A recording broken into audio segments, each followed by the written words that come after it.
Everyone, সবাই কেমন আছো? আশা করি ভালোই আছো, আমিও ভালো আছি। তো আজকে আমার ননদিনই লগ্নপত্র, তার জন্য একটু সাজুগুজু মানে শাড়িটাই পরেছি আর ননদিকেও সাজিয়ে দিয়েছি। তোমাদেরকে দেখাবো কেমন লাগছে, কমেন্টে জানাবে।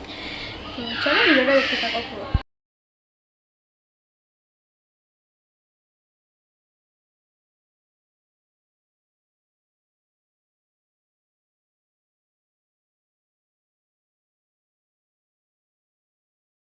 তো এখানে লেখালেখি চলছে সব বিয়ের লগ্নপত্র যেটা বলে, তো ওটা পড়ে শোনাচ্ছে। আবার অনেকে সই করে সেখানে, মানে সাক্ষী হিসাবে।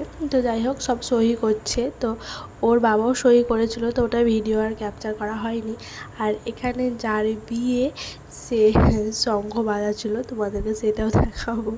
আর এখানে সব সিঁদুর, তেল সিঁদুর, তারপরে সব কী কী যেটা নিয়ম সেটা করছে, ঠাকুরের পুষ্প টুষ্প সব দিয়ে। তো এটা কাদের কাদের হয় সেটা কমেন্টে জানাও। লগ্নপত্র অনেকেরই হয়, আমি জানি সেটা, এটা বিয়ের একটা নিয়ম।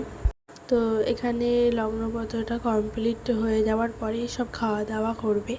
তারপরে তোমার আশীর্বাদ করেছিল, তো জানে না সেটা আশীর্বাদ করবে, তার জন্য কাপড়টাও খসিয়ে দিয়েছিল, দিয়ে চুড়িদার পরেছিল, যেটা শাশুড়ি মারা এনে দিয়েছিল।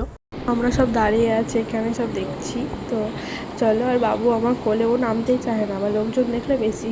তো যাই হোক, চলো ক্যামেরা একটু হাই করতে বলছি বাবুকে, ও ওইদিকে ধ্যান হয়। তো এই যে শঙ্খ বাজাচ্ছে হবু ননদিনী বউ। তো যাই হোক, তো শঙ্খ বাজাচ্ছে ও।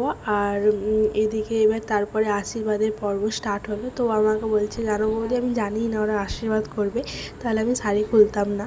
তো এটা একটা লগ্নপত্র হওয়ার পর এটা নিয়ম, দুই বিয়ের মধ্যে গলাগলি করা। তো যাই হোক, এটা তার কাদের কাদের আছে নিয়ম সেটা কমেন্টে জানাও। তো তারপরে আমি বাড়ি চলে এসেছিলাম। তো তার বৌদিরা গেল খেতে, আর কচু এদিকে ঘুমিয়ে গেছে, ওই জন্য ওকে নিয়ে বসে আছে। এদিকে আমার বেটা, তো ও কিছু খায় না, মোবাইল দেখতে হবে, দুধ দিয়ে দেবো। তো চল, মাথার চরম ব্যথা করছে, অনেকটা লেট হয়ে গেছে তার জন্য। যাই হোক,